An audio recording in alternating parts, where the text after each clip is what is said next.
Homeschool in Life, and so excited to be bringing you a new video to our channel today. It is the end of the year, and so naturally at the end of the year, I start reflecting on the highs and the lows of the year. I start reflecting on the curriculum that we used and will I want to use it again, just because I've got 4 kids and they're all different ages. And so obviously my oldest ones, they get to be my guinea pigs and I get to try new stuff on them and decide if I want to use it again. So today I'm just gonna, I think all the reviews that I'm gonna do, I'll probably just do them in like short little videos. That way you can just watch, that particular one if you're interested. And so today is going to be BJU Spanish 1 review. My daughter took this class as a core course elective. She is getting a credit for it, and it is Spanish 1. So last year, I can go look up what we bought, but as an 8th grader, I bought something off of a website. I think it cost me like $100 or so, and it was more like app-based for being able to speak Spanish, and well, it did not work good. It was a waste of money. I was like very disappointed. And so this year we switched to a more traditional BJU class with the goal to actually like learn it and be able to, speak it and write it and all the things. So the BJU Spanish comes with, you've got your activities manual. You have your textbook that it comes with. Here's her notebook where she's always having to write her stuff down. And then you even have, well, I guess I printed this off, the student handout sheets. And I've got them printed off or ordered, I can't remember, into a 3-ring binder. On top of that, you also have, oh no.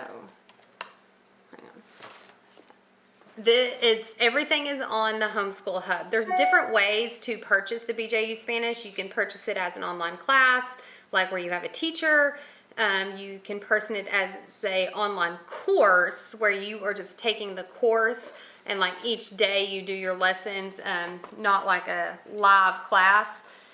So we picked the actual course. And let me look. It is a lot. So let me see if I can get this pulled up. View lesson. So I'm not sure if you can see this. I should probably do. This is a day lesson. So like every single day, there's these little check boxes all over here. And these are all the things the student has to do in one day. So it takes forever, every day. So for example, on lesson 65, they have to watch a video review of the verbs, which is 15 minutes. They have to do a page in their student guide where they're practicing it. They have to complete another activity in their student text, which it'll be short, a few questions. Then they have to read like a text about, whatever. Then they have to watch another video for 11 minutes. Then they have another activity to complete in the student guide.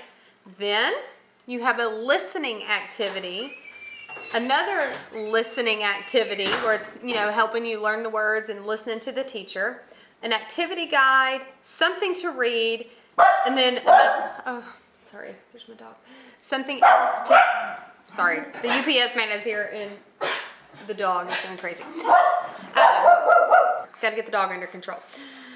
So that is just all the things they have to do in one day. And some days are shorter than others. Some days are longer than others, but I would say this would be like a average typical day. I am sorry about the dog. So it takes the kids, Lauren's kids are also doing this. Like I would say 45 minutes to an hour every single day. And quite honestly, we do not have the time to spend on that for an elective class right now because we are putting a lot of emphasis on like our biology is pretty tough. The kids are taking Algebra 2, that's pretty tough. Always focusing on writing, history. They've got some word roots, they've got some literature studies, and they're doing sports. And I don't have their list in front of me, but they have several other subjects. So I didn't really want an elective to take that much time in a day, because it really does take over an hour. So when we purchase the core class, the class, we get it for a year and a half. So what I told my kids to do, and Lauren told her kids to do, is to just bump it down to doing Spanish 3 days a week. And so I still feel like they are getting a lot of Spanish, and it is, and I'll talk about the curriculum itself in a second.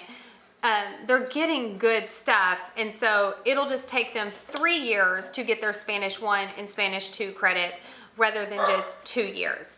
Now, if I had taken something else, maybe off their plate to not emphasize as much during the year, then, you know, the Spanish would have been fine. But the other things that I really wanted to emphasize, they were putting great effort in. It was taking them a long time. They were actually like really learning the material. So I just didn't want to make it to where they were having to spend so much time on multiple subjects. Kind of how in our homeschool life, Lauren and I had lunch together this week. I talked about how this year I felt like we have had a great emphasis on biology and math. And biology and math have went very well. Like it's hard and it's deep and it's good. But last year, and we're still doing all the other subjects, the writing and the English and all the things, but like those 2 subjects are well this year. Last year, I felt like our history and our writing was like on point, like very much an emphasis on that. Still, we did everything else, but those were the ones we put a lot of effort in. So going back to the Spanish, in your schedule, if you are very passionate about Spanish and you want it to be a main thing that your kid is going to learn, you need to make room in their schedule to be able to spend a lot of time on this,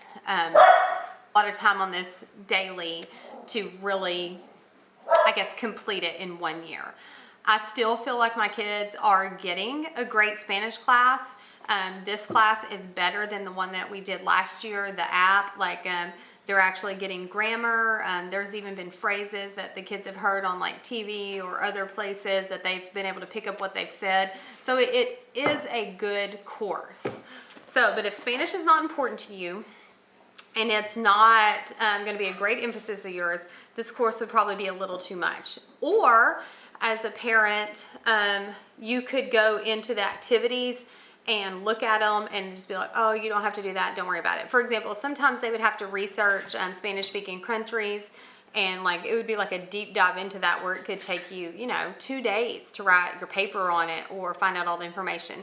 Sometimes I would just have them do half of it just because they were doing so much in other places.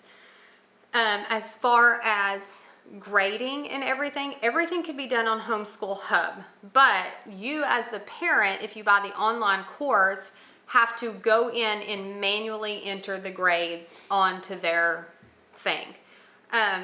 Honestly, I did that the first few weeks, but then I did not like doing that anymore. So what I've done is I have just kept all of the tests and the quizzes and things like that, and I've just been keeping up with it on my spreadsheets, like with my other stuff. Homeschool Hub wasn't hard or anything. It was just one more place that I had to go, and so I just started keeping up with it on my own thing. So not a big deal, but you would, as the parent, if you're going to use the course exactly as it is designed, spend time to go in there and update those grades. Again, on the paper or on their Homeschool Hub, you probably can't see this very well, but like you're able to go to the answer keys in the book and be able to discuss things with the kids. Now, I'm probably not doing a great job at that because my daughter who's taking this class definitely knows more about Spanish than I do.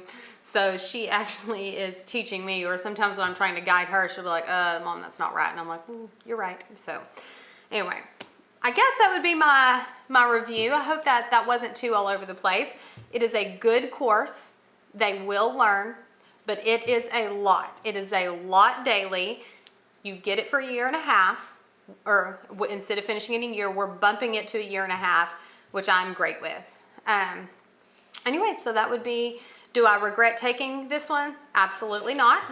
If I was picking to do a Spanish course, this is the one that I would do, and I would do it again. I just didn't know what my expectations should be going into it until you get into it. For my other kids, you know, foreign language elective, I will probably pick this one as well, but just plan it out to where it'll take them 3 years to get the 2 years worth of credits. So anyways, thank you guys so much for watching, and we will be posting some more of our reviews this year.